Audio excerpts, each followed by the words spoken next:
আসসালামু আলাইকুম। বিসমিল্লাহির রহমানির রহিম। দরুদ ইব্রাহিম।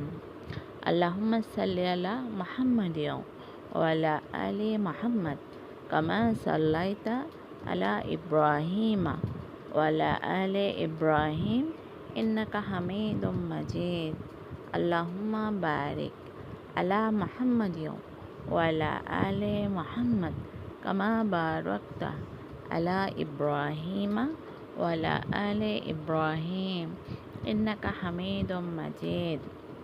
এর বাংলা অর্থ হচ্ছে, হে আল্লাহ, আপনি আমাদের নবী মুহাম্মদ সাল্লাল্লাহু আলাইহি ওয়াসাল্লাম ও তার পরিবারবর্গের প্রতি দরুদ ও শান্তি বর্ষণ করুন, যেমন আপনি ইব্রাহিম আলাইহি ওয়াসাল্লাম ও তার পরিবারবর্গের প্রতি দরুদ ও শান্তি বর্ষণ করেছেন।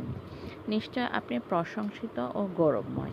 হে আল্লাহ, আপনি মুহাম্মদ সাল্লাল্লাহু আলাইহি ওয়াসাল্লাম ও তার পরিবারবর্গকে বরকত দান করুন, যেমন আপনি ইব্রাহিম আলাইহি ওয়াসাল্লাম ও তার পরিবারবর্গকে বরকত দান করেছেন। নিশ্চয় আপনি প্রশংসিত ও গৌরবময়। এই দরুদ শরীফটি যদি আপনাদের ভালো লেগে থাকে, অবশ্যই লাইক, কমেন্ট এবং সাবস্ক্রাইব করবেন। সবাই ভালো থাকবেন এবং সুস্থ থাকবেন। ধন্যবাদ সবাইকে। আল্লাহ হাফেজ।